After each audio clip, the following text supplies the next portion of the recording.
Ряхин Александр Кемович, значит, кандидат технических наук, доцент кафедры, член общественного совета РЭК. Значит, я хотел бы буквально короткое выступление сделать.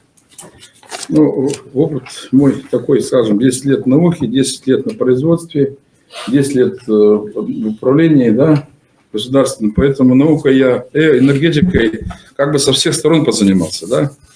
Последние 4 года в АГТУ есть время. Вот, и хотел бы несколько соображений своих на эту тему вам, значит, рассказать. Что такое безопасность, техническая надежность? Это вот такие серьезные вещи, технические, математические, экономические, да, которые присущи нашей территории. К великому сожалению, те решения, которые приняты ранее, приводят к тому, что у нас могут произойти системные ошибки. А системные ошибки – это уже глубокие аварии, глубокие потрясения, ну и тому подобное. Я приведу вам маленький пример. Конец 90-х годов, начало 2001 годов, значит, реформа электроэнергетики. Алексей Александрович сегодня подтвердил. Он сегодня представил у нас только 2 структуры. Значит, это генерацию и сети. Сбыт у него уже вот ушел. Вот. Через какое-то определенное количество времени и у него и генерация отойдет. Ну, сети останутся, неизвестно еще. Будут, не будут. Ну, по крайней мере, 4 человека за мистера Алексея Александровича здесь будут сидеть, если будете приглашать на такие совещания. То есть идет капитальное дробление электроэнергетики по закону, федеральному закону об электроэнергетике Российской Федерации, который был издан в начале 2000-х годов. В 2007 году была полностью, значит, раздроблена и окончательное реформирование провело РАО из России. Чубайсовская реформа, да. К сожалению, господин Чубайс, сделав реформу, сейчас уехал, отвечать некому. Ну, вот. А все это дело у нас продолжается. Что я хочу сказать? Первое. Было продекларировано, что будет конкуренция в области генерации, низкий уровень. На сегодняшний момент у нас есть низкий уровень конкуренции, искажение цен на оптовом рынке электроэнергии, отсутствие единого конкурента рынка мощности. Рынка мощности практически не существует. Есть прямые двойственные договора в центральной полосе России. Остальная часть, там, порядка это 70%, остальное как бы это считается рынком. Присутствует излишняя многосубъектность, приведшая к потере запутанности управления. Значительный рост числа менеджеров различного уровня из-за многозвенности системы управления. Вот вы сказали, что управляющая компания, сейчас не у кого спросить управляющей компании. Вот то же самое может случиться и с ПАО «Якутскэнерго». Сейчас руководитель любого территориального энергетического предприятия, будь то генерирующее, передающее или сбытовое, считается в народе местным феодалом. Дробление энергосистем привело к использованию по регулированию предельных уровней, привязки к инфляции вместо учета прогнозного баланса и обоснованных затрат энергокомпаний.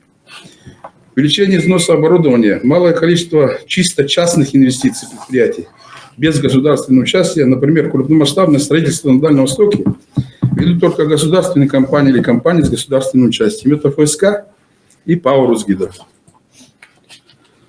Массовая погоня за выполнением финансово-экономических показателей привела к раздутию штатов всевозможных финансистов, менеджеров, в ущерб профильным специалистам-энергетикам.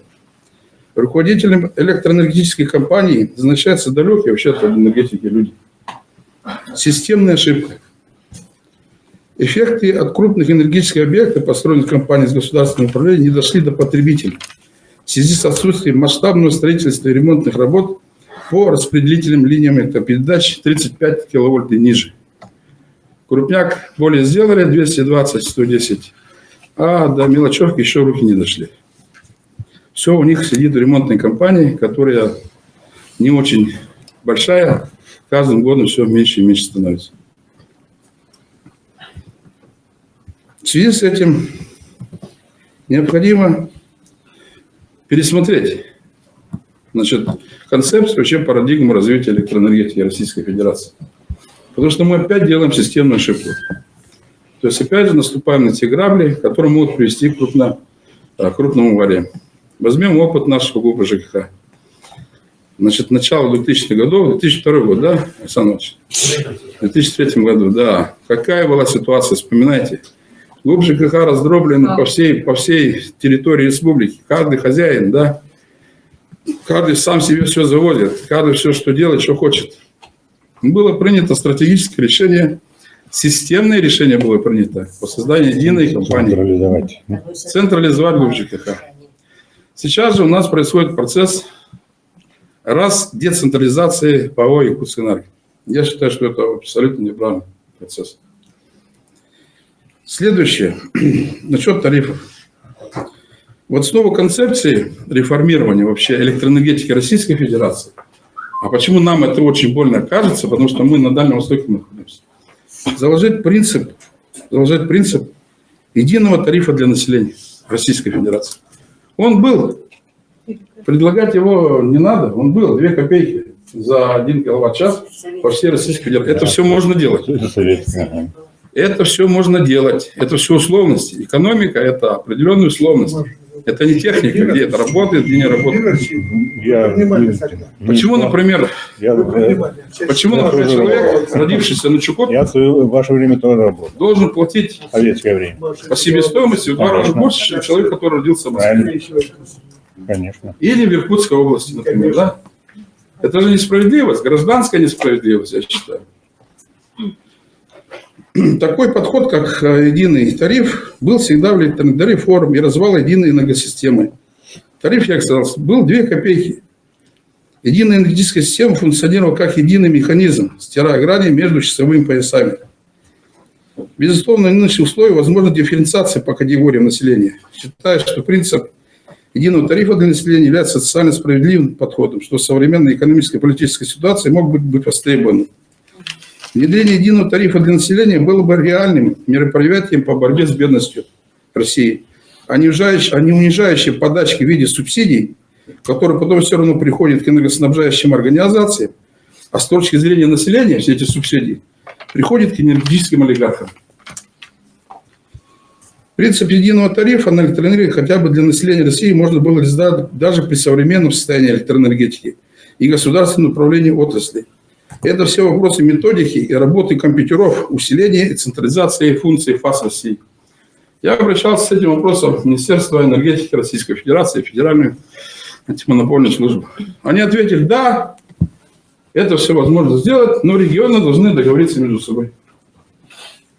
И мне предложили, вы инициируете процесс интеграции на Дальнем Востоке и Иркутской областью, чтобы Дальний Восток и Иркутская область была единой зоной, где был единый тариф для населения.